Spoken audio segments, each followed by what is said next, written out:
रामायण भगवान राम, हनुमान, रावण, बाली और कुंभकर्ण जैसे बड़े योद्धाओं से भरी हुई है। लेकिन रामायण में एक योद्धा इन सबसे ज्यादा शक्तिशाली था। एक बार अगस्त्य मुनि जब अयोध्या आए तो उन्होंने प्रभु श्री राम को बताया कि रावण का पुत्र मेघनाद ही इस संग्राम का सबसे ताकतवर योद्धा यानी सबसे शक्तिशाली राक्षस था। आइए जानते हैं अगस्त्य मुनि ने ऐसा क्यों कहा और किसके हाथों मेघनाद की मौत हुई। ऐसा कहा जाता है कि रावण के घर जब पुत्र ने जन्म लिया तो उसके रोने की आवाज बिजली के कड़कने जैसी थी। यही कारण था कि रावण ने अपने बेटे का नाम मेघनाद रख दिया, जिसका अर्थ होता है बादलों में कड़कती बिजली। राक्षसों के सबसे बड़े गुरु ने मेघनाद के अंदर छिपे योद्धा को पहचाना था और उसे युद्ध के गुर सिखाए। उन्होंने मेघनाद को देवास्त्रों का ज्ञान भी दिया, जिससे वो अधिक बलशाली हो गया था। मेघनाद अकेला ऐसा वीर था जिसके पास ब्रह्मास्त्र समेत पशुपत्रास्त्र और वैष्णवास्त्र थे। यही कारण है कि वो अकेला राम की पूरी सेना पर भारी था। दानव और देवों के बीच हुए एक युद्ध में रावण के पुत्र मेघनाद ने अकेले ही इंद्र को पराजित कर दिया था। इंद्र को हराने के बाद वो उन्हें बंधक बनाकर अपने साथ ले आया। इस बारे में जब ब्रह्मा को पता चला तो उन्होंने इंद्र को छोड़ने के लिए मेघनाद को एक वरदान देने की बात कही। इंद्र को आजाद करने के लिए मेघनाद ने ब्रह्मा से सदा अमर रहने का वरदान मांगा। ब्रह्मा ने इससे इनकार कर दिया और उन्हें युद्ध में कभी परास्त न होने का वरदान दिया। ब्रह्मा ने मेघनाद से कहा कि तुम्हें कभी कोई युद्ध में परास्त नहीं कर सकेगा, लेकिन हर युद्ध से पहले उसे अपने पार्थांगिरा देवी के लिए यज्ञ करना होगा। ब्रह्मा ने ही मेघनाद को इंद्रजीत नाम दिया था। कुंभकर्ण का वध होने के बाद युद्ध भूमि पर कदम रखते ही मेघनाद ने कोहराम मचाकर रख दिया था। अपने मायावी शस्त्रों से उन्होंने राम की पूरी सेना को हिलाकर रख दिया था। भगवान राम से लेकर हनुमान तक मेघनाद को रोकने में असफल हो रहे थे। युद्ध में मेघनाद का अंत सबको असंभव लगने लगा था। रावण के भाई विभीषण ने भगवान राम से कहा कि मेघनाद जब यज्ञ करता है तब उसके पास कोई हथियार नहीं होता है। मेघनाद को मारने का यही सही मौका होगा। हालांकि ये चाल भी काम न आई और मेघनाद बचकर निकल गया। बाद में रणभूमि में उसका सर्वनाश लक्ष्मण के हाथों हुआ। अगस्त्य मुनि ने राम को बताया कि इंद्रजीत रावण से भी बड़ा शूरवीर था। लक्ष्मण के हाथों उसका संहार हुआ और केवल वही उसे मार सकते थे। राम ये बात सुनकर काफी हैरान हुए। तब अगस्त्य ने बताया कि वरदान देते वक्त ब्रह्मा ने मेघनाद से कहा था कि उसका वध ऐसे योद्धा के हाथों ही हो सकता है जो 14 वर्षों से न सोया हो। भगवान राम के पूछने पर लक्ष्मण ने बताया कि वनवास के समय वह 14 साल तक नहीं सोए थे। वह रात भर धनुष पर बाण चढ़ाए पहरेदारी पर रहते थे। लक्ष्मण ने निद्रा को अपने वश में कर लिया था। ब्रह्मा के मुख से निकले स्वर शायद लक्ष्मण के लिए ही थे, जिनके हाथों निश्चित ही मेघनाद का अंत लिखा था। प्राचीन काल में सुर, असुर, देव, दानव, दैत्य, राक्ष, यक्ष, दाक्ष, किन्नर, निषाद, वानर, गंधर्व, नाग आदि जातियां होती थीं। राक्षसों को पहले रक्ष कहा जाता था। रक्ष का अर्थ जो समाज की रक्षा करें। राक्षस लोग पहले रक्षा करने के लिए नियुक्त हुए थे, लेकिन बाद में इनकी प्रवृत्तियां बदलने के कारण और अपने कर्मों के कारण बदनाम होते गए और आज के संदर्भ में इन्हें असुरों और दानवों जैसा ही माना जाता है। देवताओं की उत्पत्ति अदिति से, असुरों की दिति से, दानवों की दनु, कद्रु से नाग की मानी गई है। पुराणों के अनुसार कश्यप की सुरसा नामक रानी से यातुधान राक्षस उत्पन्न हुए। लेकिन एक कथा के अनुसार प्रजापिता ब्रह्मा ने समुद्रगत जल और प्राणियों की रक्षा के लिए अनेक प्रकार के प्राणियों को उत्पन्न किया। उनमें से कुछ प्राणियों ने रक्षा की जिम्मेदारी संभाली तो वे राक्षस कहलाए, और जिन्होंने यक्षन पूजन करना स्वीकार किया वे यक्ष कहलाए। जल की रक्षा करने के महत्वपूर्ण कार्य को संभालने के लिए ये जाति पवित्र मानी जाती थी। राक्षसों का प्रतिनिधित्व इन दोनों लोगों को सौंपा गया, हेती और प्रहेती।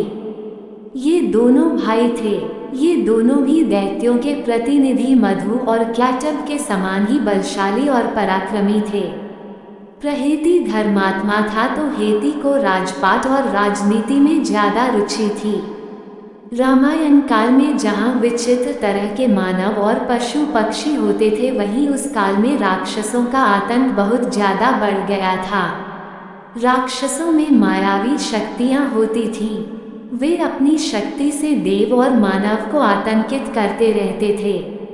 रामायण काल में संपूर्ण दक्षिण भारत और दंडकारण्य क्षेत्र, मध्य प्रदेश, छत्तीसगढ़ पर राक्षसों का आतंक था। दंड नामक राक्षस के कारण ही इस क्षेत्र का नाम दंडकारण्य पड़ा था। पहले पढ़े राक्षस उत्पत्ति की कथा। राक्षस हेती और प्रहेती राक्षसों का प्रतिनिधित्व दो लोगों को सौंपा गया, हेती और प्रहेती। ये दोनों भाई थे। हेती ने अपने साम्राज्य विस्तार हेतु काल की पुत्री भया से विवाह किया। भया से उसके विद्युतकेश नामक एक पुत्र का जन्म हुआ। उसका विवाह संध्या की पुत्री सालकटनकटा से हुआ। माना जाता है कि सालकटनकटा व्यभिचारिणी थी। इस कारण जब उसका पुत्र जन्मा तो उसे लावारिस छोड़ दिया गया। विद्युतकेश ने भी उस पुत्र की यह जानकर कोई परवाह नहीं की कि यह न मालूम किसका पुत्र है। बस यहीं से राक्षस जाति में बदलाव आया। शिव और मां पार्वती की उस अनाथ बालक पर नजर पड़ी और उन्होंने उसको सुरक्षा प्रदान की। उस अबोध बालक को त्याग देने के कारण मां पार्वती ने शाप दिया कि अब से राक्षस जाति की स्त्रियां जल्द गर्भ धारण करेगी और उनसे उत्पन्न बालक तत्काल बढ़कर माता के समान अवस्था धारण करेगा। इस शाप से राक्षसों में शारीरिक आकर्षण कम, विकरालता ज्यादा रही। शिव और पार्वती ने उस बालक का नाम सुकेश रखा। शिव के वरदान के कारण वह निडर था। वह निर्भीक होकर कहीं भी विचरण कर सकता था। शिव ने उसे एक विमान भी दिया था।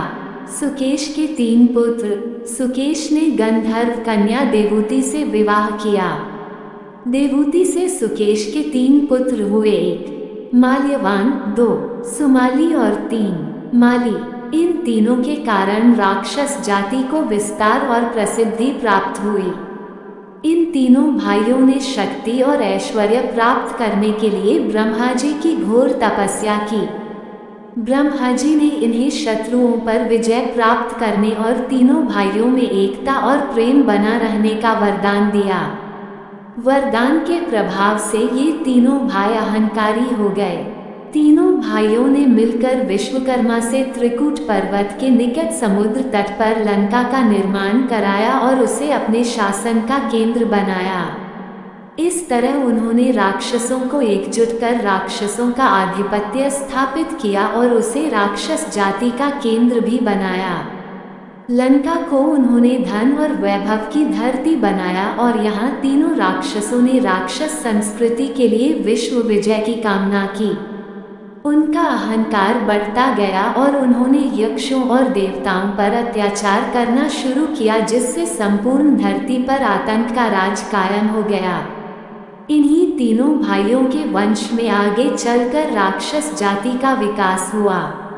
तीनों भाइयों के वंशज में माल्यवान के वज्र, मुष्टि, भीरुपार्श्व, दुर्मक, सप्तभन, यज्ञकोप, मत, उन्मत्त नामक पुत्र और अनला नामक कन्या हुई। सुमाली के प्रहस्त, अकिंपन, विकट, कालिकामुख, धूम्राक्ष, दंड, सुपार्श्व, सहादी, प्रधस, भास्कम नामक पुत्र तथा रानका, पुंडपोतकटा, कैकसी, कुभींशी नामक पुत्रियां हुईं। इनमें से कैकसी रावण की मां थी। माली रावण के नाना थे। रावण ने इन्हीं के बलबूते पर अपने साम्राज्य का विस्तार किया और शक्तियां बढ़ाईं। माली के अनल, अनिल, हर और संपाति नामक 4 पुत्र हुए। ये चारों पुत्र रावण की मृत्यु पश्चात विभीषण के मंत्री बने थे।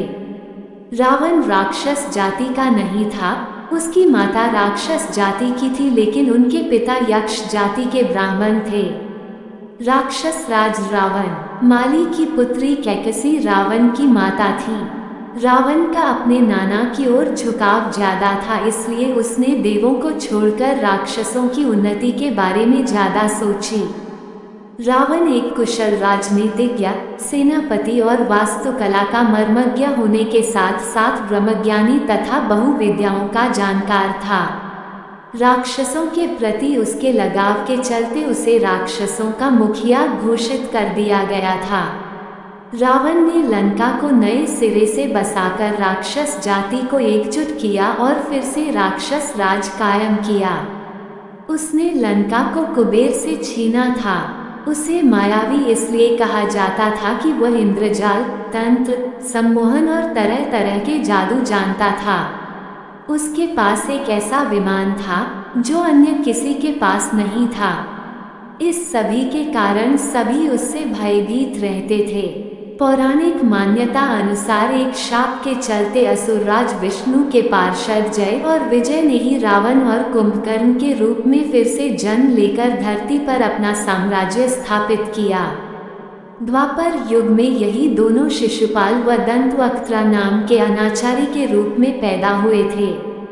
इनको 3 जन्मों की सजा थी। रावण ने रक्ष संस्कृति का विस्तार किया था।